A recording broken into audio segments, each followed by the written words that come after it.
We are Witches Who Podcast. Hey, Shelby. Hey, Dee. Hey, Joe. Anything weird happened to you lately? Hey, ladies. I feel like I always have a story. I'll try and make this, it's a bit convoluted because they always are, because there's so many bits that have to come together to make it make sense. But very briefly, there is something called a Stone of Destiny in Scotland. And part of what I do is grid work, going around healing these sacred sites and things. And I had to go to see this Stone of Destiny. It has a crack in it. It was cracked when somebody tried to steal it. This is a short version of a very long story. But anyway, it was fixed by a Scottish stonemason. And this Stone of Destiny is so potent and powerful because it is where, for many, many centuries, the kings and maybe queens of the UK were crowned. And so this stone has some very powerful energy. It has been stolen multiple times, cracked when it was stolen, and a stonemason fixed it. And he also made a replica of the stone. And so, are you seeing the real one? Is it the replica? Who knows? Anyway, I went to see it with my friend, and we saw it, and it's just a big lump of stone. Anyway, it's very powerful. It's full of quartz. And anyway, I spoke about it on my podcast, about my experience going to the stone. I'd opened the Akashic Records for the stone, and the energy was that I had to sort of physically try and heal this crack energetically. Anyway, cut a long story short, I talk about it on my podcast, launched it, and within a couple of hours, I got an email overnight from somebody who was the granddaughter of the stonemason who had fixed the Stone of Destiny. Oh my goodness. And I had actually met her before. I knew her sister. I had no clue they had any connection to the Stone of Destiny. And I had met them previously at the solstice around a sundial. And the stonemason, who the same one that had fixed Stone of Destiny, had built this sundial. And all of this, I think the flow work, the crazy stories, the synchronicities, it's all about time. And there's an element at the moment of healing time. And anyway, around a sundial, which obviously tells time, the sun is connected to all of this. And I met these sisters, the granddaughters, around a sundial. And of all the people in the world who's listening to a podcast about the Stone of Destiny within a couple hours, I was blown away. Wow. And so it's just these kind of, and I'm like, oh, I'm on the right track. This is great. And there are so many pieces of the puzzle with these guys. The lady happens to live somewhere that my uncle helped restore, and then sent me this other property and was like, hey, you have to check this place out. And it turned out it was actually my uncle's former home. And it was just all of these weird, crazy. Anyway, it's very hard to articulate, but this crazy stuff happens all the time, and I love it. You're like, wait, what? That is crazy. Wow. Hey, did they get to tell you that the one you saw was the real one or the replica? Oh, I think it's the real one. It is. Yeah. Okay. Cool. Yeah. That is fascinating. I know. It's just like you're definitely on the right path. You're going to meet this person through these special events. This is insane. That is so cool. If we want to learn weird. or hear more about it, what episode of your podcast is that? Oh gosh, probably one of the more recent ones, and it was probably called the Stone of Destiny. So yeah. You know what? I think I may have listened because when you started telling, I was like, I feel like I heard this story before. I probably listened to your podcast. That's what it was. I was like, yeah. Oh my gosh. Well, we are so excited here today to have Joanna. So a little bio, we're going to start there. Joanna Turner is an international speaker and leading spiritual success mentor and a former charter accountant. She is a mentor for female entrepreneurs and specializes in taking them from success through hustle to fulfillment through flow. She acts as a bridge between the spiritual, personal development, and business worlds combining. Her strong business acumen gained from 17 years in finance with her years of spiritual practice, including energy healing, shamanic practices, sacred visionary medicine. I love that. And the Akashic Records with practical cutting edge growth and high performance strategies and NLP mindset tools. all designed to raise your vibration and get you in a flow state to start experiencing effortless living, alignment, abundance, instant manifesting, and limitless opportunities. Also, Jo is dedicated to her planetary grid work mission, aiming to heal and raise the vibration of the earth. This mission involves working with the planet's energy grids to promote global harmony and spiritual awakening. And as we were talking about the podcast, Jo has an amazing podcast. It's called The Flow Show with Joanna Turner. So we're going to drop all the links. And Jo, thank you so much for making time to meeting us. So, Jo, you are in Scotland, right? Yes. Yes, I am so excited. What time is it there right now? It's just after 4 p.m. So I appreciate you ladies getting up early. You're yeah. 2 p.m. Yeah, no, I love it, love it, love it, love it. Yeah, so that's awesome. We're just so excited that you are here with us today. Fun fact, so I met, we've never met in person. I would love to meet in person, but met Jo a few years ago through a friend. And Jo is, I call her like the master of the Akashic Records. So I did Akashic Record reading level 1 with her, which is after that training, it like opened the door to so many other things. It's just so, she is extremely expansive herself. So yeah, so I'm Dee. I'm Shelby. And we are Witches Who Podcast, and we are ready to dive in. Jo is our very first interview, so we're so excited. So first I was thinking, I was like, maybe we should start with Akashic. Maybe, no, go follow her on Instagram because she posts all the time about where the Schumann Resonance is, and she tells us all something about it. So I would love to start there. Can we let our listeners know? Yes. What is the Schumann Resonance? Because we all feel it and it has an effect, and sometimes we don't even know how, right? Yeah, absolutely. Thanks so much for having me, ladies. And I'm honored to be your first guest. Absolutely. Thank you so much. So I'm going to try and explain it. So sometimes I have to just simplify things for myself so as I can understand it. It's basically the Earth's heartbeat. That's how we want to think about it. And for many, many years, the Schumann resonance has just ticked along in the background. It's not really fluctuated much. It was relatively low. You wouldn't have really noticed it at all. Like, it wasn't a thing back in the day. I remember my summers, and maybe it's just a kid when you were a kid, but things, it seemed endless. Like that, those 6, 8 weeks in the summer, it just felt like they went on forever. And now they're over in the flash. Like, time is speeding up. There's a quickening, and I'm sure you feel it. I'm like, wait, Christmas was last week. Hang on. Totally. July? Like, what are we even doing? Like, so I think we can all feel that there's something happening. There's a speeding up. Obviously, the world feels crazy. And often when I can feel things, or I'm noticing a shift in energies, I think, oh, I had a really bad night's sleep, or my body starts tingling, I get ringing in my ears. Sometimes these things are called ascension symptoms. And it happens when things like the Schumann resonance spike. And I like to think of it almost as like a huge detox for the planet.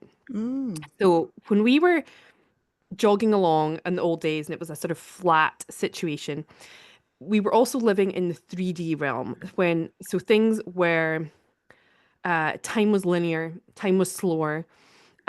We lived in a world where competition was rife. If you have something I don't, there was a jealousy and a sort of competitive thing. And so this 5D shift is sort of, and also lots of grimy, horrible stuff going on, right?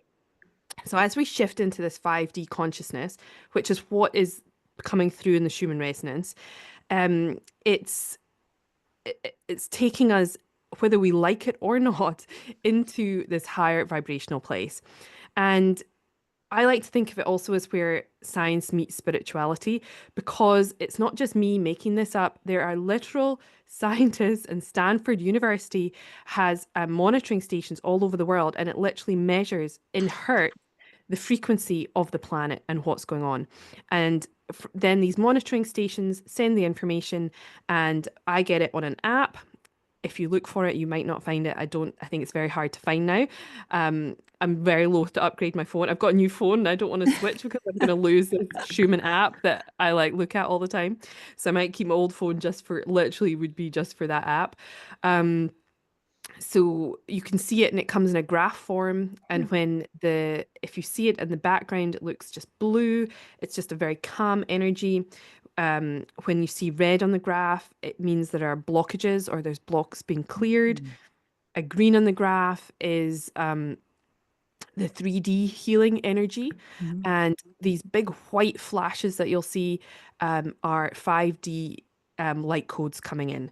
So as we get these big spikes in energy and this beautiful healing 5D light codes coming in, what has resonated at a lower frequency is no longer able to stay there. So this week we had this big spike, and it's been about heart clearing and also root chakra clearing. And what I believe is, we're all energetic beings. We all, and your emotions and things are on a scale. If you ever look at the David Hawkins scale, and the lower vibrational energy, which is shame, guilt, fear, all of those kind of things, cannot exist at these new higher frequencies that are coming in. So in the past, when those energies bubbled up, most people, I reckon, could manage them, right? People, if they have got trauma or fear or things like that, they've had coping mechanisms in the past. A lot of people stay really busy, they drink, there's obviously you guys have an opioid crisis going on in the US. There's been ways that people have been managing their emotions or depressions, all of that kind of stuff, for a long time.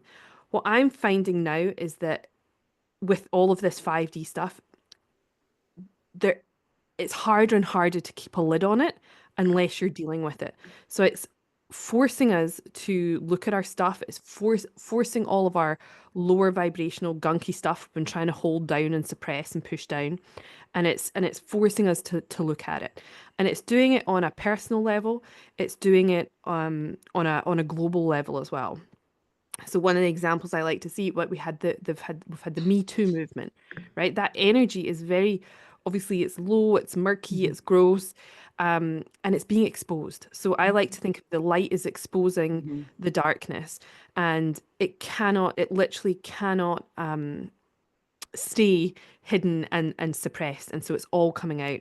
And it just feels like, every week there's another story, there's another person exposed. In the UK, it's another newsreader and a celebrity and it's so common. And so it feels like the truth is coming through whether we like it or not. Your shadows, the stuff you've suppressed is coming up to be healed, to be looked at, to be transformed, and alchemized into something better. So we're going to this 3D world. It's where it's love, it's collaboration. Sorry, 5D, that where we're going. It's about love, collaboration, community, supporting one another, um, and but we've got to go through this murkiness to get there.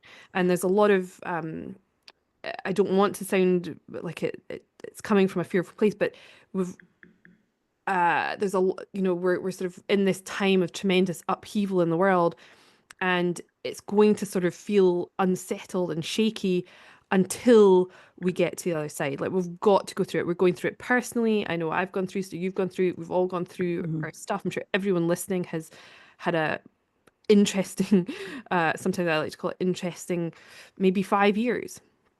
They'll have learned lessons, things will have changed, they'll have lost jobs, lost partners, lost relationships, lost friendships. And it's all part of this evolution towards, I believe, this ultimate golden age where we do live in a beautiful place, with community and collaboration, and that's where we're going. But yes, so I sort of notice and I check the resonance to see what levels of this energy coming through, because when it comes through, you might feel sad, upset, you might feel a wave of grief come over you out of nowhere. And also some of this, because it is a personal physical detox, when we detox our emotions, when we release trauma and Mhm. emotions, it's also a physical release as well. So people can feel maybe a bit fluey, extra tired, that kind of thing. So when I monitor it and I let people know sometimes on Instagram, it's because I want them to know you're not crazy. I'm feeling it too. Like, just rest today. It's okay. Like, give yourself full permission to rest.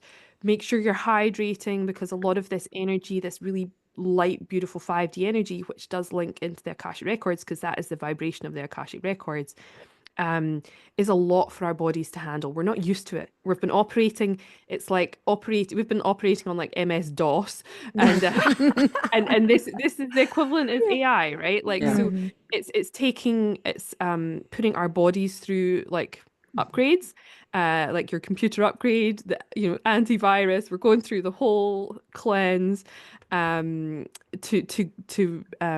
expand our consciousness and go through. So yeah, I'm big on hydration. Yeah.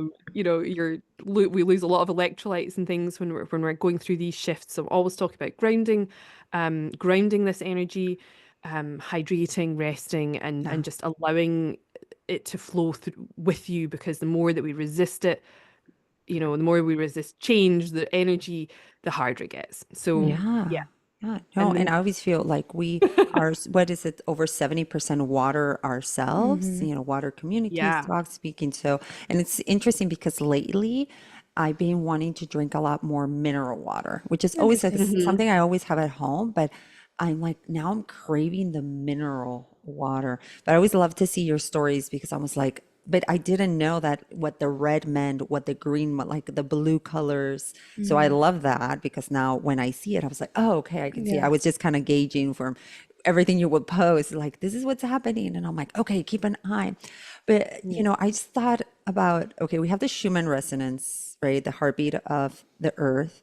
And then yeah. we have, like, Ooh, I'm just thinking of like in terms of things that we feel that are coming at us right now.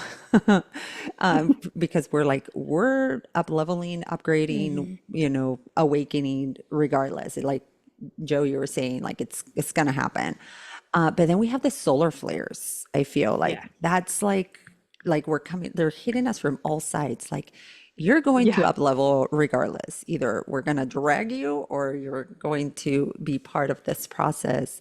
And I just think it just fascinates me of that, what this what effect it has on us humans. And so many of us will go through life just like do, like not knowing, and just Yeah, some so people are just like, disconnected. yeah, so disconnected and thinking like somebody did me wrong, or Hmm. what, it's always pointing fingers. And it's like, at what time do we take responsibility and begin to include these things and believe them? Because a lot of people still think it's like quackery, right? It's like, no, it doesn't hmm have an effect. No, I'm like, okay. Yeah. Or Some people people, that go like so far on the other end and be yeah. like, oh, the Schumann resonance said this today, Oh so I'm yeah. not doing anything. It's just like You it's a know, new, it's it's a a crutch. retrograde, right? It's Yeah. Yeah, retrograde. exactly. Don't blaming it on something else. True. It's like the balance. Yeah. We could It's we could crazy. we could blame everything, but yeah, I'm quite practical when it comes to things like Mercury retrograde. And I think it's the same with the Schumann resonance, right? Like, or your astrology even, right? You don't Mm, Mm-hmm. not leave the house because it's Friday the 13th or whatever. I actually think it's a lucky number, but um same. it's just a reminder to give yourself a little more grace. And like, for instance, in Mercury retrograde, I'm like, I'm gonna assume any plan I make is going to change at least Yeah. once or twice. Yeah. And if it doesn't, I'm like, are we sure this is still happening today? Like, I want it to change at least 3 times. And I'm like, all right, okay, at least it's changed. So it's probably going to happen. So yeah, it's just giving and allowing yourself to go with the flow. Like, if the Hmm. plan does change, if you are held up in traffic, if your flight is canceled, whatever, it's like you're not resisting it. You're like trusting it's for some bizarre higher reason that you missed your appointment. Oh Yeah. gosh, of course, of course. Oh man, It's I'm so just so, interesting. I know. I'm like, I'm like, I want to look at it and look at the colors because, like you were Oh, I saying, was gonna say, oh, go on. Sorry. no, no, no, go ahead. Oh, I was just gonna say, like, when you were like, oh, people look at it and think, oh, this isn't a thing, or Mhm. like it doesn't mean anything.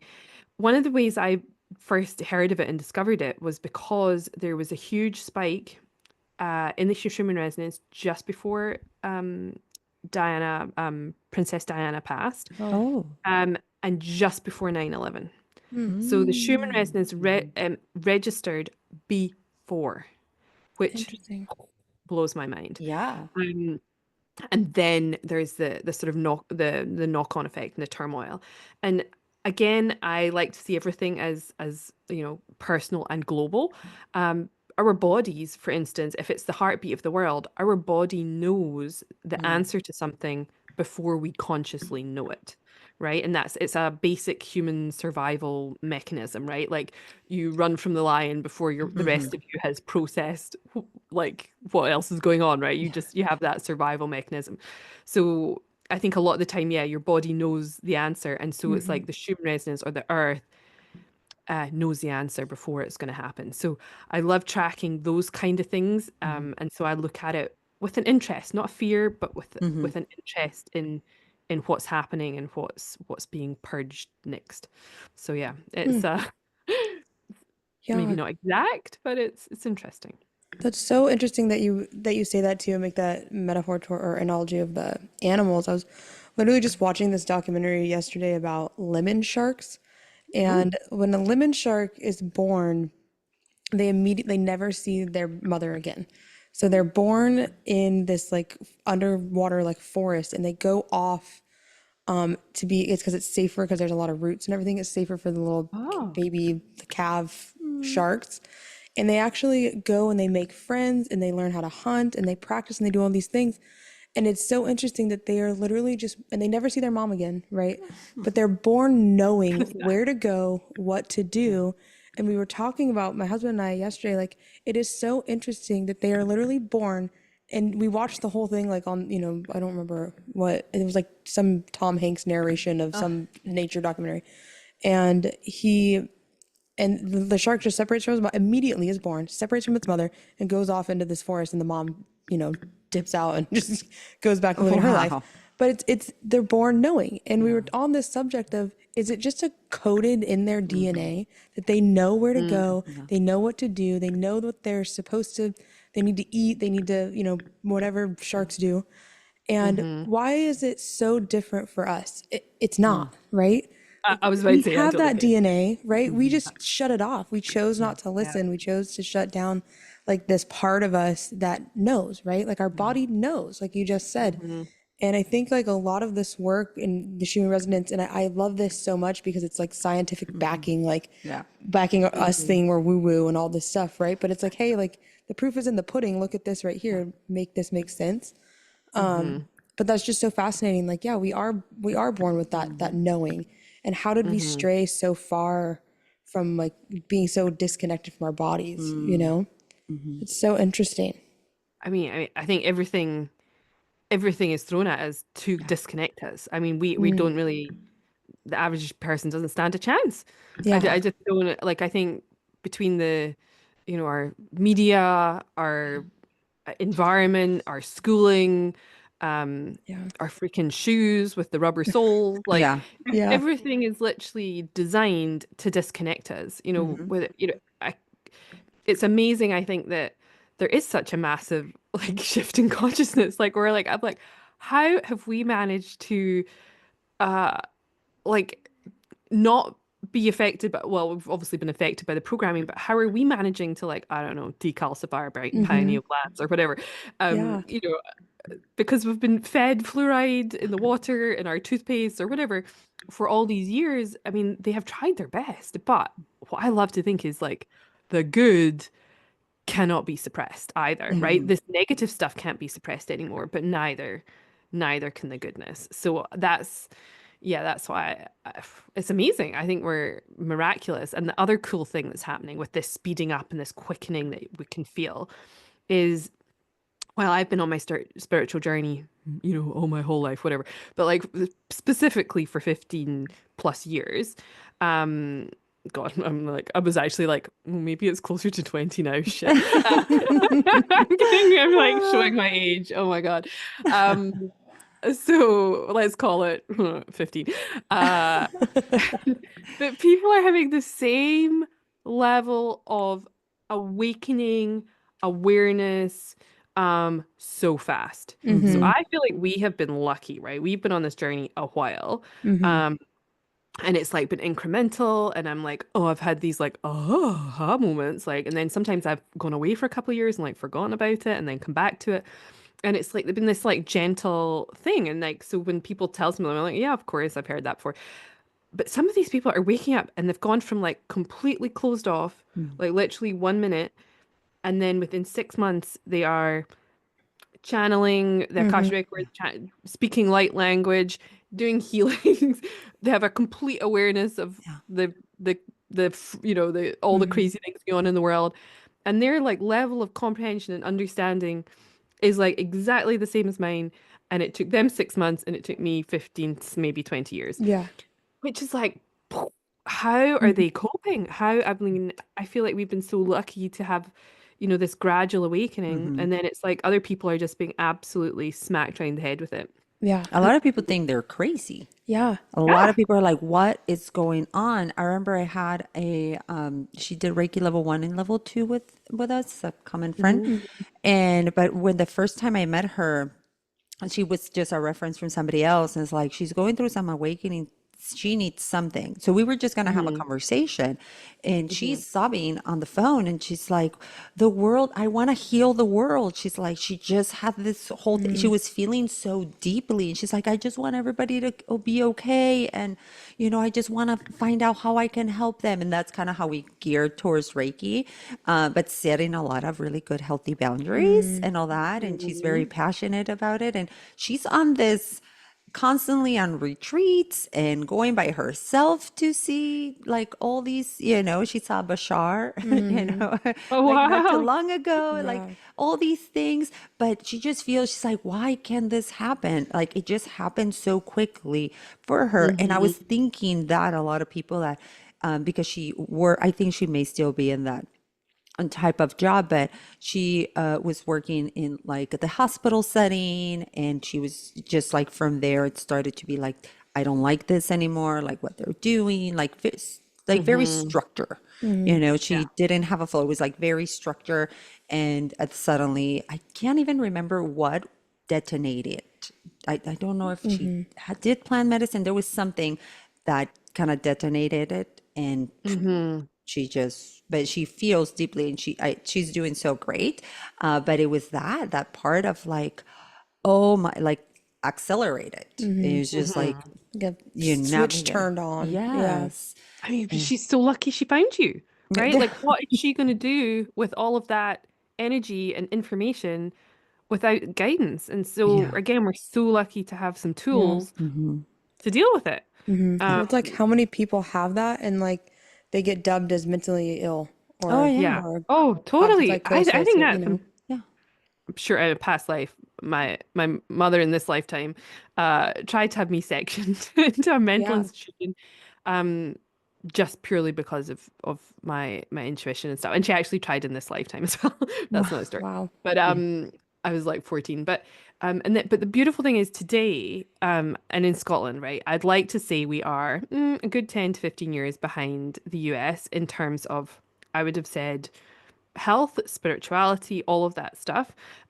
It's just not a thing. It's Hmm. Mm-hmm. becoming a thing, but like it's not a thing. I left 25 years ago. I've come back.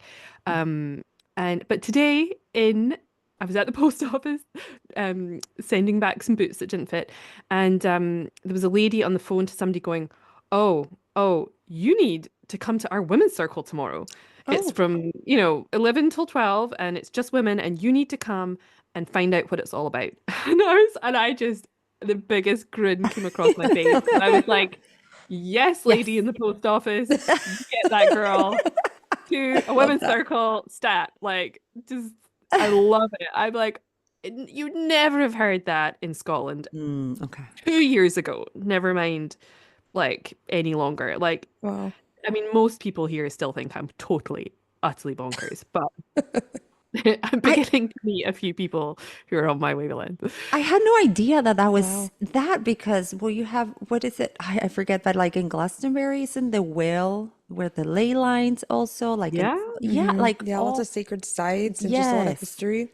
That's interesting. So to But, know that but we're still so behind. I don't know. It's Yeah. yeah, we have so many sacred sites. We're so lucky. yeah. I don't know if that's if we went so far. So I always think Mm, there's like a sort of pendulum swing. Like we mm, had all of it, and then we went so far the other way and mm, disconnected mhm. completely that we're sort of come back and maybe into the middle. Maybe we're like sort of Yeah. rediscovering things. I don't know. Hmm. Um, but Hey, we I have a also. Oh, oh, I'm sorry, sorry, go on. sorry. Go ahead. No, no, no. I was just gonna say like they also went to town on disconnecting us Mhm. from our roots and our spirituality and our culture. Like I think Mhm. one of the I don't know if we talked about this Di when I because you were on my podcast. They should definitely check that episode out. Yeah. Um so uh, yeah, when I came home, like I've been away for so long, and when I came back to Scotland, I felt like I was trying to reconnect with my heritage. And in the last maybe I don't know, let's say 7, 8 years online, I've had this big spiritual awakening, but I've had to go and look at a lot of I went to the east, right? Like where do you go? So I spent a lot of time in India and Thailand and all different places having my spiritual awakening. Um, but I was like, I need, and then then there's people accusing us of maybe culturally appropriating things, and I was like, and I've done everything with a lot of reverence and all my plant medicines. I've spent time in Peru um uh, and different places, working with these different energies. Mhm. And I was like, but I don't have anything. I really felt like I was like, well, what am I supposed to look at for my Yeah. spiritual stuff? There isn't any. Like I Mhm. would if I could. So part of coming back to Scotland has Mhm. been about rediscovering that Yeah. and trying to find it because so much of it was intentionally wiped out. Like Mm. literally the books were burned. It was made illegal to practice any kind of Yeah. spirituality. It was made Wow. illegal to Yeah. wear tartan. It was made illegal to um yeah practice those traditions. And Yeah. so yeah, it's like they tried really hard here to wipe it out Mhm. and for us not to be connected to our roots. And so again, it's this awakening and like reconnecting. So yeah, we're coming back. Yeah. And there's a lot now. I do have a question for you from your time away, but there's so many also people that like trying to find like I've heard tons of conversations. People come, it's like, well, I already did this practice, like a lot of plant medicine, like you said, you went to Peru to try and understand and study all these energies, and they get stuck. I feel in the looking what is going to show me what I need, and a lot of the times after I had a client and he's like, I've seen, you're like, I don't know, the 50th healer he has seen. And I told him, more than likely the first one had all the answers. And I'm like, because you're just not wanting to see. And I've done, he was actually in Costa Rica at the time doing plant medicine. And I Hmm. was like, he's like, I'm all in to go in and do the work. I'm like, I think you've done the work. I think you Yeah, may you're not just want not to listening. see the Yeah. work. And then I said, he's like, I want coaching, da da da. And I said, let's start with a Reiki session. And we did a Reiki session. Something came up. I mentioned it to him and he said, absolutely not. I will not be talking about that person. Mm. And I said, then I cannot work with you because that's where it is. And so Hmm. a lot of the times people are out on the surge and they don't take the time to slow it down and be Mm. like, okay, what has this taught me? What, that inner part. And of course, Hmm. sometimes we all do it. I'm always trying to learn something new and, gain some more knowledge, learn all the things. But at what point do we stop the search, right? Yeah. And Yeah. Did you do that too, Di?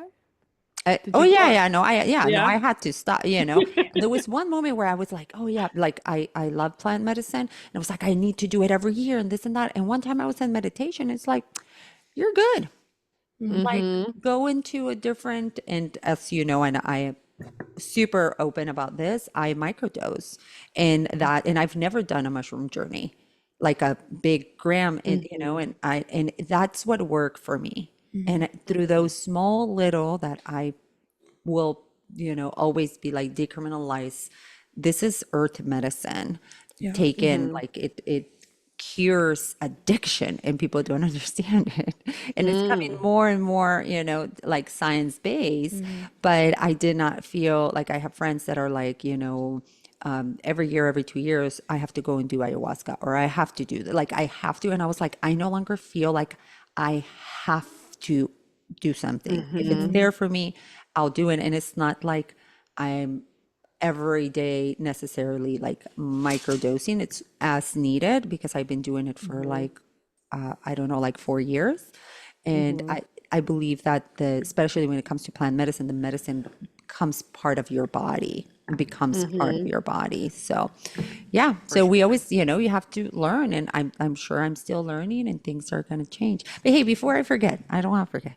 So so you were in Australia for a long time. Yeah. I wanted to ask you there, how was for you to practice spirituality there? Did you find it like easier? How was your base practice there? Sorry, we have a friend. He Oh. he wanted to come. Oh, hey, This buddy. is Tucker. Tucker. Oh, he's adorable. He's the best. He is. Oh my gosh. I'm obsessed with dogs. I know. Where's Bella? My girl's like lying at my feet. Oh So my yeah, gosh, she's good. the best. So she's being very good, very quiet. So oh right. Sorry, I got distracted by him. Sorry. No, of course. Oh no, of course. Australia's amazing. So I had my whole spiritual awakening there. It absolutely blew my socks off. And there was a beautiful community I was able to connect with there, which speeded everything up, facilitated it. But I went from thing to thing as I was sort of guided. I didn't really go looking for it, I wouldn't say. Like I remember one day I had a friend who was like, we were having lunch and she just went, I think your next step is plant medicine. And I went, oh, what's that?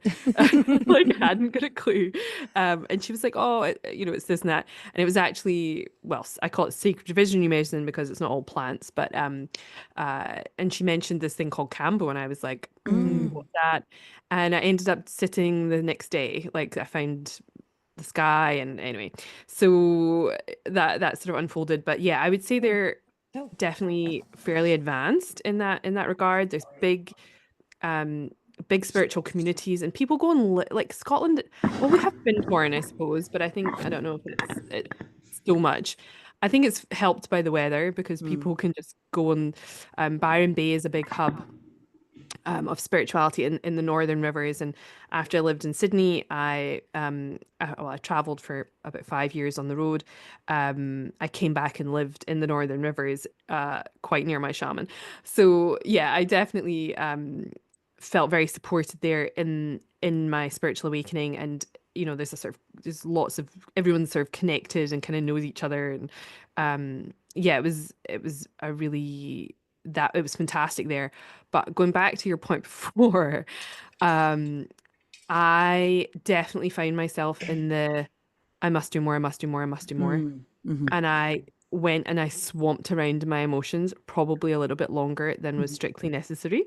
I probably did too much stuff. I've not really, apart from a little microdosing myself in the last 5 years, I haven't done any big ceremony. I have totally stopped. I mean, I'm drinking some cacao. That's about as far as it's gone. In the last few years, I was like, oh, a bit like that pendulum swing again. I was so far over in it and just swamping around. And I needed to, and I think before though, my life had been so far the other direction, so completely cut off. And I went so far in the other direction. And again, I feel like I've come back into that middle space. I'm still spiritual. I still love connecting. I love to meditate, all that kind of stuff, work with my records, do my grid work. But I'm not desperately seeking something all the time. Like it was definitely, and I think people swap addictions, right? Oh, totally. And so this can be the next avoidance. The next thing I can, I was so busy doing my other stuff. Now I'm so busy healing. I'm sort of ignoring my life. I did that plus traveled the world, and I kept my bullshit story, excuse my language, was once I have my house, I'll Yeah. do X, Y, Z. Once I, but I'm not, so I'm traveling and I can't do X, Y, and Z. And I think, when we get in those patterns, and maybe this will resonate for some, maybe somebody will be like, oh God, I have been just spinning around and doing a lot of healing. And it's fine. Like, it's a phase, like nothing is wrong or bad or whatever. It's just you're in it until you realize you need to come out of it or you need to stop. Like, it's nothing I do or say is going to, really change that for somebody. But um it's about integrating. So eventually you have to go, actually, what did I learn in that last ceremony? Oh, he told me, or she, great mother, whatever spirit, told me I needed to do X, Y, and Z. Maybe I need to take a break and go do X, Y, and Z, and then see what happens. And so it's often, if you just stay spinning in these spiritual circles, there's a lot bypassing going on. There's a lot of spiritual fluffiness, and I truly think part of it is, I mean, everyone's journey is different though, right? One of the things, if we get into Akashic Records, it's about we're all on these unique soul journeys and whatever. And so for some people, their journey will be to do it within all the spiritual communities. And for some people, it'll be go over there, learn all the lessons, and then bring back what you learned into and integrate it into normal human life. Because one of the things I found, I spent some time in some tantric communities, and they were really slipping down a really dark path into a cult, really, like and a dependence on their great master. And I was like, you are fucking cooked. What are you doing? And what I was finding was they couldn't be normal. They couldn't like Oh, wow. behave in a normal structure. They'd spent too long in the cult house, and they were losing their grip on reality. And I could see it. And that's one of my, I suppose, I can sort of, I see things. I had quite a good perspective. I can see a bigger picture. I can see the patterns. And I was like, this is not healthy. And I have never done a single thing since, because I was like, it's getting weird. Like, you guys are not functioning.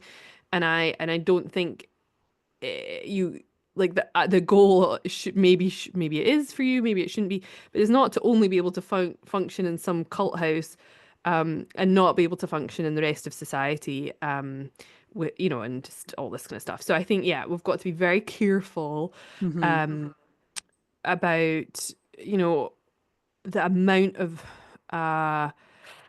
precedence, I suppose, we give it in our lives. I had another client once come to me, and I was always her sort of crisis person, and she was again just looking and looking and wanting to dig into the things, and I was like, "What are you wanting to find?"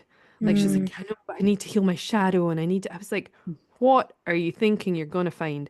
Are you, if you keep?" She was this beautiful, like etheric, gorgeous, light soul, and I was like, "What are you wanting to find?" I was like, "Do you think if you dig deep enough, you're going to find out you're a bad person?" I said, "What are you looking for?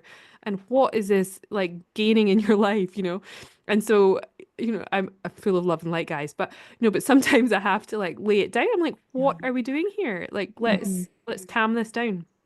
Yeah, but and I think she obviously needed to hear it at the time. But so yeah, I think it's yeah, just having that little bit of caution, or if you are feeling like you're being pulled into things or too many things, give yourself a little space, give yourself a little break. But I think the thing that is so enticing is because it is nice community. I think the most, well, apart from when I was in a rugby team years ago, like I felt this really lovely sense of community, and I think that we're sort of that bit becomes quite addictive, as well as the medicine and the looking for answers, because you're like, they're all really nice people, all, maybe addicted to their trauma, but they're generally nice people, and it's a nice community. And so I think we want to keep going back for that as well. But it's like, can we create community where it doesn't have to be us swamping around and in our emotions, and which isn't a bad thing either, but there's time and place. Yeah, And exactly. and sometimes you need to move on with your life. Yeah, it's interesting too that you say that, because it's almost like I see this a lot in a lot of my clients, that trauma and that that the healing becomes your identity. And it's like outside of that, they don't know who they are. And so it's like, how do you find who you are and integrate it enough so that you can feel confident and whole as, you know, just a regular functioning person in society, right? Like that's I see that so much, that healing and that negative, that trauma is your identity and it's hard to let go of. But, you know, the preaching of, yes, I need to let go, I need to see the shadow, I need to do all this work. It's like, okay, the work is there. You've done this work. It's like, now you just gotta be okay with doing that work and letting go of this and creating a new identity of who you want to be, right? Or who you're meant to be. Yeah, that's like one of the hardest transitions I think I've seen. Yeah. Yeah. Sure. So I would love to pivot Pivot. to the Akashic Oh, so Records. exciting. I think I have so many everybody, questions. yeah, everybody has heard it, but I don't think everybody really knows. I think there's like a lot of different names Yeah. for it too, that people are like, right? That so it gets a little convoluted, but So let us know, tell us what it is and why we need to know about it and how it can help us. Beautiful. Yeah. So, and I don't know, Di, maybe people have not heard of it because I hadn't before Huh. I started doing it maybe 10 years ago. Um, but I believe it finds you when you're ready. So it starts just popping into your awareness. You're like, wait, I did hear that word a few days ago. That's that thing again. And it's that beautiful flow, synchronicity. It starts coming into your space when you're ready. And I love that. So um in the past, the sort of they used to say that it was only the mystics and priests and these, you know, people that meditate in caves for 10 years had access to the Akashic records. And I've also heard, I was just listening to something, like Deepak Chopra has recently repeated that same mantra, that it is the highest mystical, you know, people that have access to this information. That is the old way. And maybe when we lived, like we talked about before, in that 3D society, when it was lower vibrational, because to access these Akash records, you need to access this 5D energy. Back then, when we were all living in a lower way, uh, maybe that's true. Maybe only those key people had access. Now, I think we all do, especially with all these spikes. People's spiritual gifts are coming online. And I believe anyone can access them if they want to. Takes a bit of work. And the more intuitive you are, the more healed you are, ironically, even though I'm talking about like not, but you know, the more that you have healed your trauma and things, the more it does raise your vibration and the more information you're going to be able to access. So it is basically, I like to think of it as a celestial iCloud. So it is a vibrational record of everything that has ever been done, said, or written through all time, space, and history. It is a vast record of everything. And you're like, wait, what? So, yeah, we can access this beautiful information. And it's, let me try and say. So, again, if we sort of think about things, I have shifts in my understanding of this, but like if without having to overthink it. And again, for these people, I was very practical, very like left brain thinking, and for me, I was like, no, no, there's no way. But if we go, look, radio waves travel through invisible space with information attached to them, with songs and information in them, and we can turn on a radio in the middle of nowhere, and we can pick up these vibrations through nothing, right? We all have cell phones, right? So information is traveling through the ethers to our cell phones, and we really don't question it. We just go, we all just I can get on Facebook, I can chat to Di in San Diego, no bother, from Scotland. And we just don't really think about how crazy that is. So we know information travels through invisible waves. And so this is, to me, this is just like I said, the celestial iCloud. It held in the ethers, this vast network of information, and we basically I do it through meditation. Other people open it, or I know you do Reiki. Some people open it through Reiki, and there's different methods. And it's possible you have already tapped into the Akashic Records without even knowing, without putting a label on it, without knowing.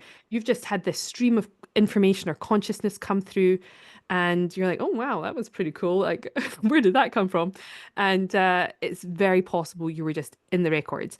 And I think that's where, I mean, I don't want to get too religious or whatever, but I think when somebody ministers prophesy over people, I think they're just tapping into the Yeah. Akashic Records. I Yeah. don't think it's coming from, I mean, to me, it is all one source. It is one positive, higher vibrational source of information. And I believe we're all tapping into the same thing. Now, for me, some people back in the day, Edward Casey, who first sort of coined, he was called the sleeping prophet. He sort of coined some of the information. He called it a library. Now, back in the 1900s, that libraries were where all of the information was stored. So he would literally, so some people through their meditations, sometimes they imagine it, they are taking a book off a library shelf or whatever. But time has moved on, and we do live in this crazy, tech age and AI. And so I like to think of it as this iCloud of information, because it doesn't have to be now in my brain stored as a book, but it's just to sort of conceptualize it for people, so you can sort of grasp onto something, because you're like, wait, how do I get this information? And now I have a sort of deeper understanding that it might be in the waters. I don't know. I know water holds, I don't know if you've ever seen Veda Austin's, any of her work. She's doing a lot of work at discovering like hieroglyphs and a sort of language through water and things like this. Her work is Fascinating. phenomenal and mind-blowing. And recently, I was just listening to something she did. She's done a few interviews with Pam Gregory, who I also love. She's my I like love Pam. astrology Yeah. lady, just incredible. And they did a talk together. And I don't know if they mentioned it or I had an awareness when I was listening to them, but I was like, I wonder, because we know that the water is coded and it holds all this memory, water is ancient. I was like, is it in the waters? Is that where the Akashic information is? Or is it we've always thought it's the ethers, but maybe it's the water. But does it matter? I don't know if it matters. But basically we go into, well, the way I access it and the way a lot of teachers teach is we go into a sort of meditative state, we open up somebody's records, and there's a record for every human, your gorgeous pet there, for your car, your business, your home, a body of water, a sacred site, a church. So that each of these things has a coded purpose, a story, and things attached to it, and they are going to relate to each other, to you, and that story and that your soul purpose is going to be connected through these different things, and each of these different things is going to interact with you and with others. So basically, we can tune in. The records are sort of kept by beautiful beings, and we refer to them as masters, teachers, and loved ones. And they help us access the information, and sort of decode it and help us pull the correct information at the right time. For me, the records, they are very high vibrational space. I'm very intentional when I'm in there. I've opened them for today, by the way. I opened my personal ones, just to be clear, for today. Because I was like, well, that if I'm talking about it, it's more fun to do it with it. But yeah, I try to be very intentional with it, because it takes a lot from my body. I fried myself early on too much. As we get used to it and our bodies become more light bodies, what you can do more and more, I can do more with it, but we sort of start off smaller. And so it's really a way of going in and asking. And also you want to be, I'm very bang on, I'm sure, Di, in that course, about the ethics of it. We don't do it for people without their permission. We don't do it for people under 18. And so those kind of things I really do bang on about. If I've had people try and poke into mine without my permission, and they're going to get a distorted energy, a distorted sense of what is true and what is not true. So I'm always very, very heavy on the permission asking. And it's basically ultimately comes down to intention. We open a very I intentionally only call in, the highest beings, the highest energy, and they ultimately are there to have a positive impact on your life. I've never had anything negative in the records.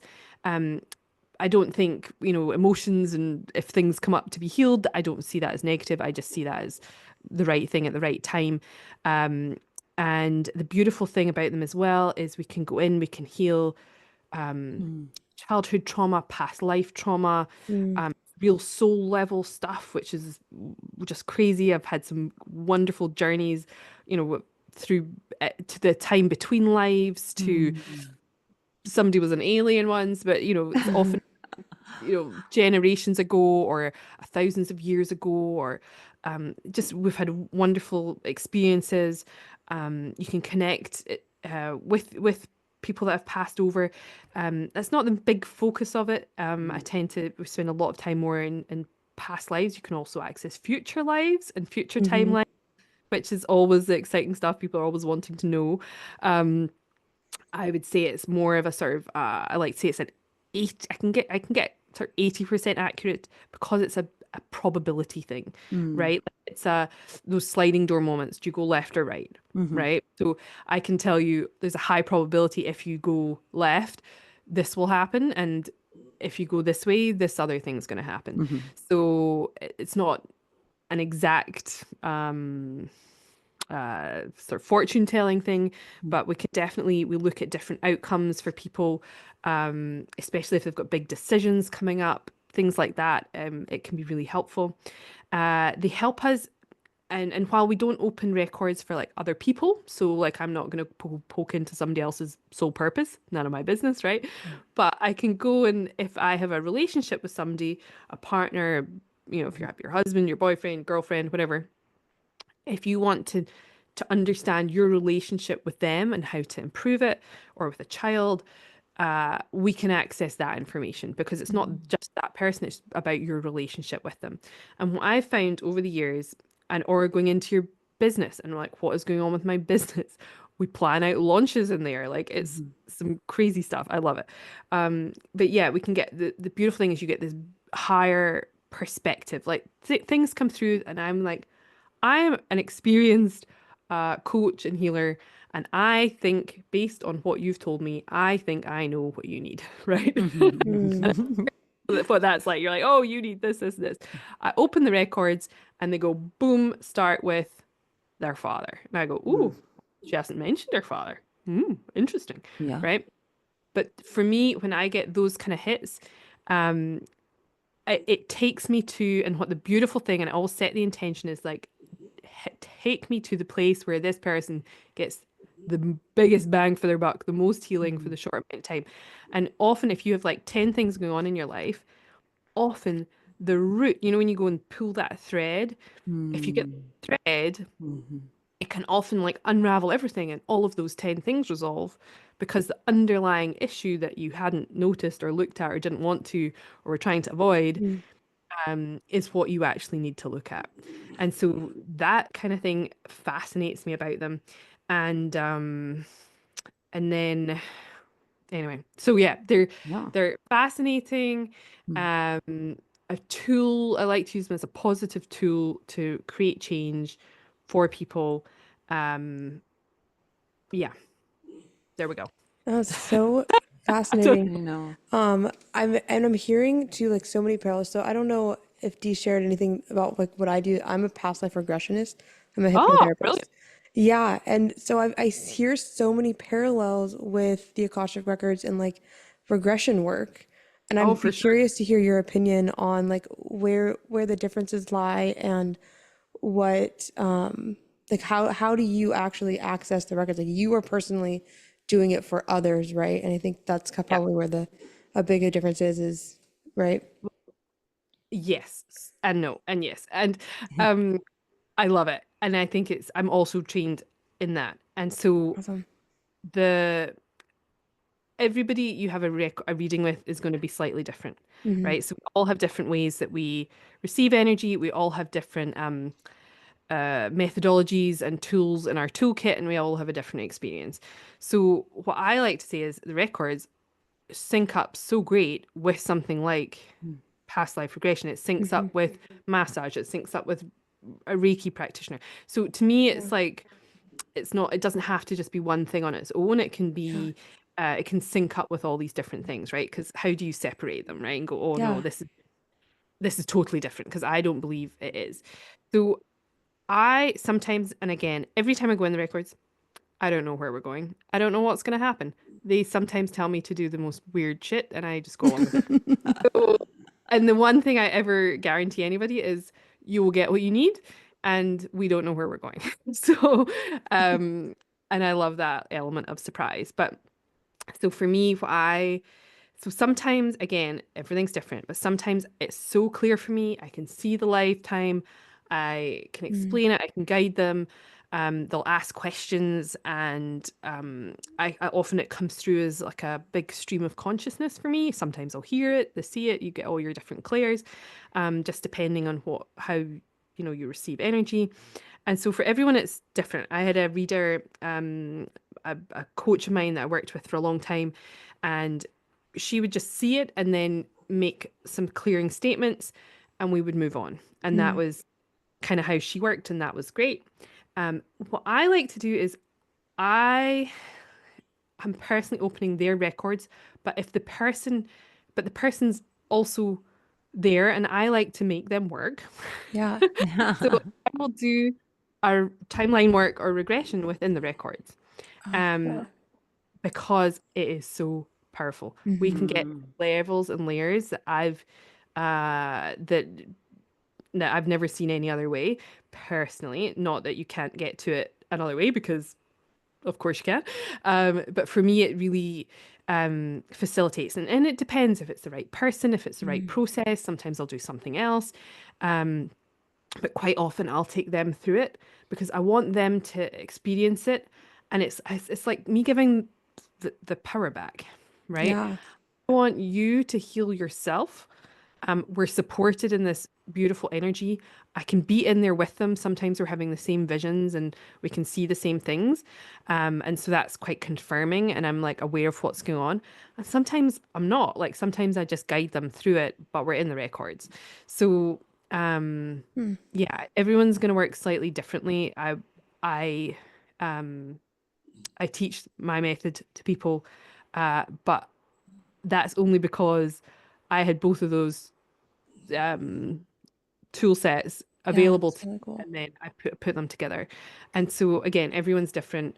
But yeah, that's how I have found really profound, beautiful shifts. And so yeah, I don't think they have to be different at all. Like they're like this, it's just like the same thing. It's your consciousness. It's just another Yeah. tool to access your consciousness in the different layers. So yeah.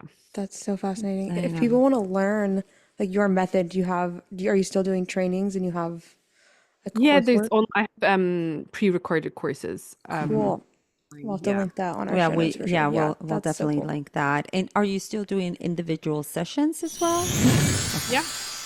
Thanks for I did one listening, last week and don't actually. forget to follow us It was on nice. social It was media at Witches yeah, Who but and it's Podcast. so like the shifts. It still blows my mind every time I do them. I'm not I don't do it all the time, but yeah, I do. It's just I don't know. They just always impress me. Yeah, so cool. So interesting. Yeah. Yeah, it's super inspiring to hear you talk about it too, Mhm. because you're clearly super passionate about what you do. And it's cool that you have kind of done all that work and put it into your own methods so it's more powerful for you and more powerful for other people. And that impact that you're leaving on others is clearly very great. I mean, I'm so inspired right now. Oh, that's I know, I'm all amazing. like, I need to book a session Yeah, with me too. Joe. Oh no, it's awesome. I just love it. So okay, I know we're getting a little closer to wrapping up. I want to be respectful of your time. I just wanted to ask you, in your bio, it talks about, healing the sacred sites. Where does this passion come from? Like, why do you Yeah, the good work. feel, yeah, like the wanting Okay, to yeah. do Yeah. this? So this links back to our first story, right? Mhm. Um, I don't know. I think I was born with it, Mhm. right? Yeah, I do talk about this in the podcast quite a bit, but it's I don't know exactly where it's come from. I think we are we all grid workers? Maybe we're not, but Mm. I don't think you have to travel to be a grid worker. Mhm. That has been my journey, has been um I've been called to different places throughout my life. Like, if I look back and I think, why did my mum take us to Crete when I was like 10 years old, right? And dragged us around these ancient dusty sites. And I was like, oh, like, what are we doing? Or she took us to an Egyptian museum to see Tutankhamun's mask when I was Mm. maybe 11. And we used to go to different, places in Scotland as children. And I'd be like, why are we going? Like, I wasn't Yeah. particularly interested. I had no clue what was going on. But I do believe that the seed is planted Mm. way back then. Like, so you can be doing this work without having a clue what you're up to. Mm. Yeah. The way I like to think of it in a little nutshell is we have chakras and meridian lines in our bodies, right? I'm sure Mm. most of your listeners are familiar with that. The earth also has chakras and also has meridian lines, right? I feel like this whole episode I've been like, it's personal and it's collective, right? Yeah. Yeah. It's like happening to me and you, and it's happening to everything, right? So same, right? You have a heartbeat, Earth is a heartbeat, Yeah. Earth has chakras and meridians. So but as you guys obviously know, as your beautiful Reiki practitioners, the energy can get stuck, and it gets Mhm. stuck through trauma, through, illnesses, all this kind of stuff, toxins. And to get the chi, the flow moving, we go and we unblock them, right? Whether you're getting acupuncture, whether you're going to your Reiki person, a massage, whatever, right? So we unblock our personal bodies. The earth needs the same, but it needs help. Mm. And so I believe we are tasked, some of us are listening, some of us are not, to help heal the earth chakras. Mm. And most of the chakras are obviously at potent energy sites across the world. And obviously, our ancestors, I believe, were very advanced and knew far more and were way more connected to the chakras, the energy lines, the all of these things. And I have, through complete unawareness for many years, at first was doing that work. And honestly, some of the pennies and the piece of the puzzle have just dropped in. I'm like, oh my God, what that's why I was there. So I've Mm. gone Mhm. on this mad journey. I remember being about 20 maybe, actually. It was about the year of maybe 21. And I read an article and it was about oh gosh, what's that guy? Nostradamus, with all Oh. his Mm. predictions, what he said was going to happen in the world.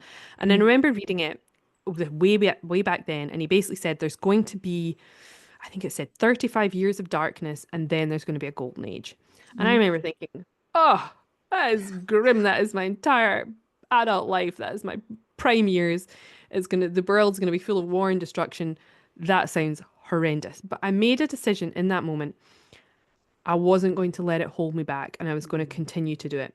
And for some reason, around that time, I also decided, because I used to, in my 20s, I drank a lot and I was just not connected. And I was kind of like, there must be something more, right? I was like, oh, like, is this it? Really? I get drunk and like hungover and like, oh. And I just thought, well, maybe, and it wasn't even that conscious. I thought maybe, I don't know if I can credit myself with that, but I thought maybe if I go and try and visit every world wonder, I'll figure it out. Mm. Maybe there's some answers there. And so, sort of consciously, subconsciously, I don't know, I just started going to really random places to try and visit all the world wonders. I'd take my holidays from work and I'd um, go and see the Great Wall of China and the Taj Mahal and um, go. I went to Peru, and long before I ever thought about doing any ayahuasca. I went to Peru. I hiked Machu Picchu. I was doing those things without a Scooby Doo. I had no idea what I was up to. I was just going to these places, hoping something, I don't know, magical was going to come and hit me in the face, and I would find some sort of purpose.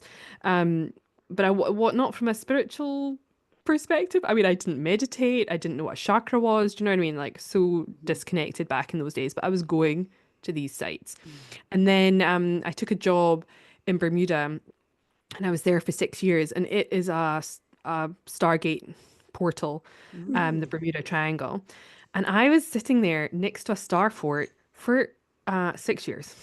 Wow. Four years right next to a star portal in my office. I'm like, why am I sitting here in this office? I mean, it was a very beautiful office next to water, but and I was getting paid quite well. But beyond that, why am I here, right? And it wasn't until not that long ago I was like, oh, I was literally sitting in a Stargate. Mm-hmm. What did they need my energy Mm-hmm. right there for that amount of time? I have no clue, right? That part is beyond me. I wasn't doing anything special. I know I had a bit of an awakening, but was it the portal? Was it this sitting next to this star fort? I was like, oh, I don't know. Anyway, so a lot of it happened um completely without much thought. And it wasn't until I was sort of having this awakening. I started my business. I had this awakening during my business, and God, trying to grow a business and having this awakening and all this healing and everything. And then I kept feeling called to go somewhere, and I would go to the next place. And I would then get a nudge. And a bit like when you asked me before, it's like, where are you going next? I'm like, if you told I don't know where my next mission is, but things will start to drop in and it'll start to get mentioned again and again and again. And I'm like, huh, I guess I'm supposed to go. Mm. One of my big missions last year was up to Cairns, just outside Inverness in Scotland. And it was where, um, have you seen Outlander? Of course, yeah. Yes.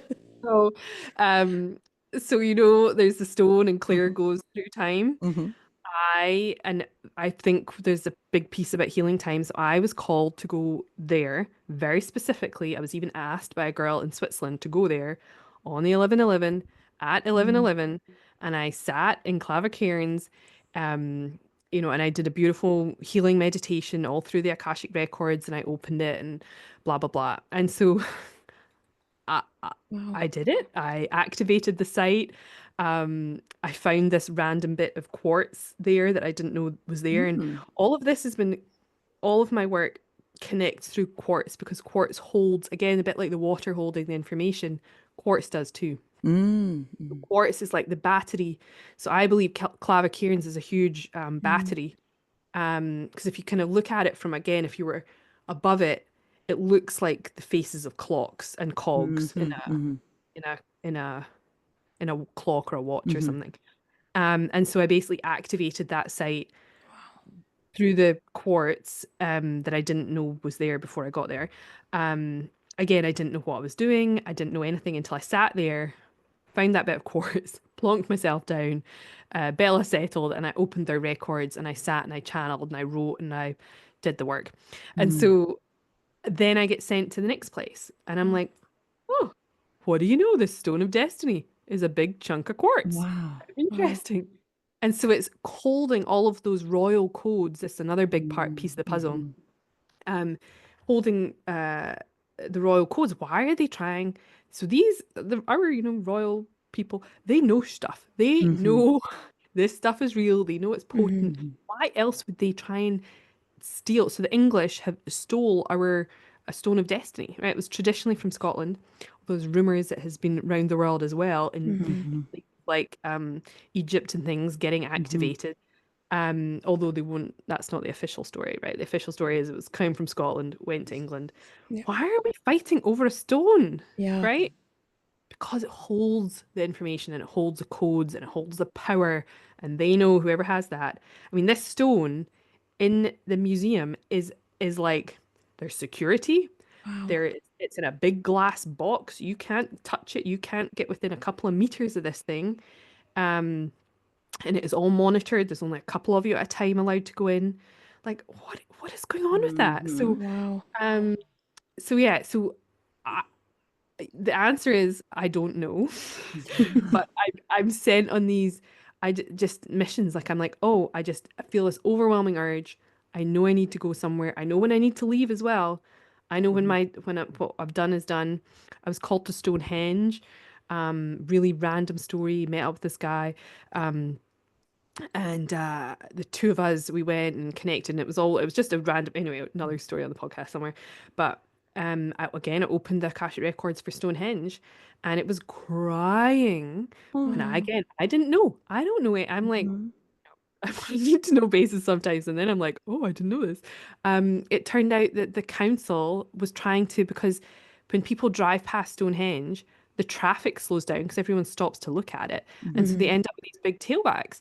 And so there was a suggestion from the council that they put an underpass right Oh, underneath, build big tunnels and dig out all the earth underneath Stonehenge, so the wow. traffic would go underneath it and Oh. not disrupt the traffic flow, right? But Stonehenge is the heart chakra of the whole Mm. earth. Oh, We wow. don't, and if we had tunneled underneath that, it would have Mhm. disrupted all the energetics of the earth. Oh, Um, and so I'm learning all this in the records, and then then obviously I checked when I got out, and it's like, Yeah. is this for real? Is this really going on?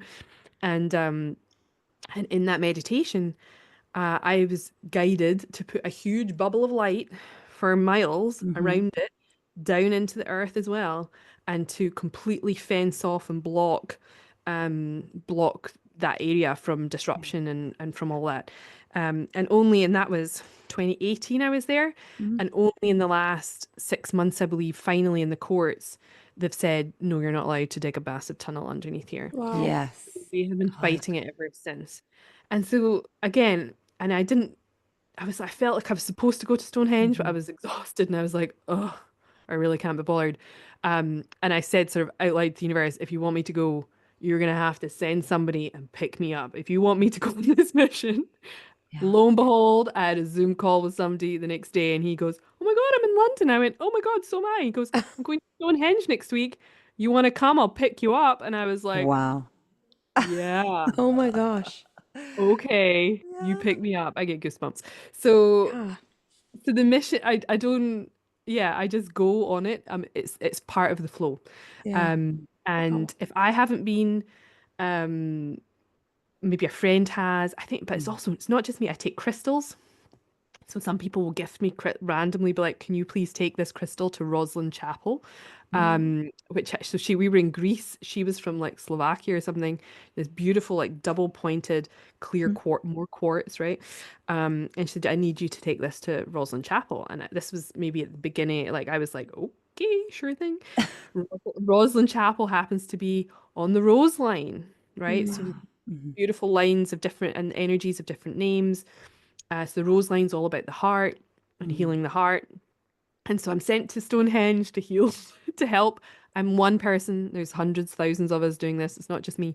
I'm sure lots of people have been sent to help Stonehenge.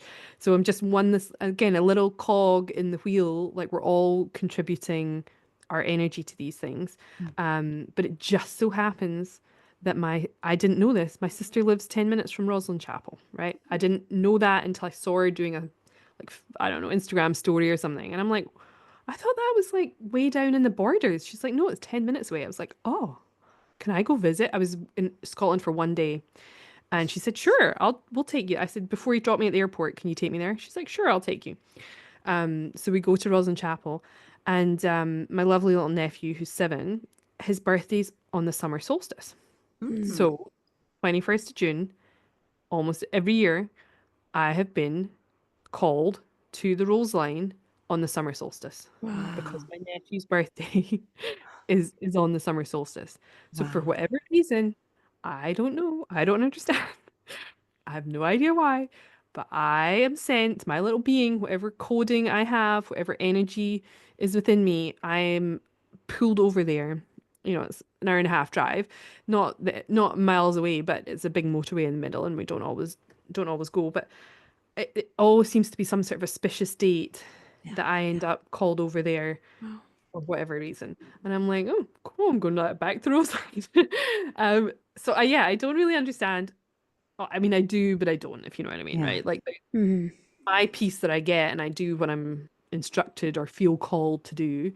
And there's so many of us doing it. And I felt like when I was on the road for years, just living out a suitcase, a little bit vagabond, but I knew other people doing it at the same time, and then we all found a home at the same time, and then other people kind of packed up their lives into a suitcase, and went on the road. And so I feel like we sort of tag teamed. I was Yeah. like, I'm exhausted. I'm Yeah. going to go and hang out in Scotland for a while. But then I've met people here, that same crowd that are connected to the Stone of Destiny. Some of the girls in that women's circle are doing a lot of healing work in Scotland, and it's I feel really connected, and we have these conversations, and we get bits of information from each other, and we're like, where have you been? What are you called to do? And we're in communication, especially around Scotland and the energy here, and the information that I have is that there is an end point. Like we're in this time of transition, and there's a portal. Scotland opened about a year ago, and a year and a half, no, oh my God, it was nearly 2 years ago in the Lions Gate.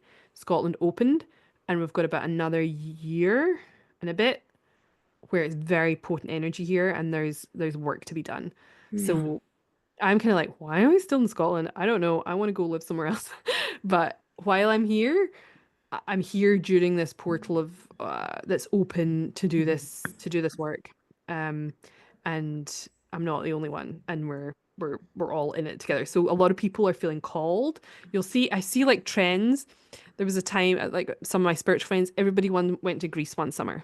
Like all the spiritual people I follow, Mm. everybody was in Greece. Then everybody's off to Egypt the next year. And lots of people are coming to Scotland this year. Yeah. Yeah. So it's just it's fascinating, and it's and so if anybody is listening and they're like, oh my God, if you feel called to go to churches, so I went on a date with somebody not that long ago, a first date, it hasn't been a second one, but he told me that how he wanted to visit every cathedral in Europe. I was like, where has that come from? He's an Yeah. American guy. What? Um, and he's been living in Scotland and has been on every break he gets from work, he goes and visits as many cathedrals as he can in Europe. And I was like, do you realize that there's something bigger at play here? Like he's like, yeah, it's sort of disrupted my life a little bit. And I was like, yeah, this work is Interesting. it's not particularly convenient. It can be expensive, like you've got to, fund the Yeah. flights and the travel and all the stuff. And that was his personal, he didn't realize it was his mission. I Mm. believe he's doing the same thing as me, just hasn't got a clue he's doing it, which Yeah. is amazing. But he's following the pool and that thing Yeah. anyway, right? Like he's doing it anyway. And then sometimes on special days, I will link up with other people in other countries. Like on that 11/11, like I had a Mm. friend in Switzerland, and then I've done a lot of work in Dubai, and then Mm. we knew that there's a line straight through, and so we'll do different work with different people on the energies. So sometimes I know other people are doing it, Mhm. sometimes I don't. I just trust that I'm doing the right thing at the right time. So yeah, it's a bizarre thing. It's hard to explain. Most of my family don't have a clue I'm doing it. I don't actually think I've told any of them. They already think I'm crazy enough. And I just tell them, I'm like, yeah, they think I go a lot of yoga retreats, and and they think I just say I just have to go, and they're like, what do you mean you have to? I was like, I just have to. Yeah. Wow. Uh, Yoga retreats are more accepted that Yeah. I'm like on a mission to heal the world. Yeah. Yeah. like, I love that. Well, anyway, Joe, that's a very yeah. long-winded explanation of not explaining very much, but That yeah. was wonderful. Thank you. Wow, this has been so fun. Thank you so much for Yeah. agreeing to Wow. be on our podcast. And I know, just more questions. I feel like we Yeah. can do a sequel. I was like, okay, I want to know about the ley lines Yeah. Right. And all of it. and Yeah. all the other things. So we may have to do a part two. But then Anytime. again, yeah, thank you so very much. I really, is there anything else? I know where can people find you? We are going to drop in your links, but Yeah, probably the best place if you want to hear any more of these stories or the in-depth versions, the podcast Mhm. is the thing that I mean. There's been a little break. I'm ready to get back into it, I think. I went hard for my first year, ladies. I know you're on, what am I going to be, 27? I think I got to 50 and I was like, right, I need a minute. But yeah, that's probably the best place. If I'm on Instagram, but it's private. But if you want, just request and I'll assess. I'll assume that you've come from here, and and let you in. No big secret. I just have Yeah. it private. Um, yeah, and I have a YouTube channel, which is kind of just the podcast, but there's a ton of other videos and meditations Hmm. and things on there, so Cool. you can check them out. Perfect. We'll make sure to drop all your links. And again, Joe, this Yeah. has been so wonderful. Thank you, thank you, thank you. Yes. Thank you So, so much. It was so Thank you great. for what you're doing in the world, ladies, as well. It's so important. We're all like doing what we need to do, I guess. yes, yes. So, all right, everyone. Well, till next time, tune in, stay curious. Besitos. Bye. Peace. Thanks for listening, and don't forget to follow us on social media at Witches Who Podcast.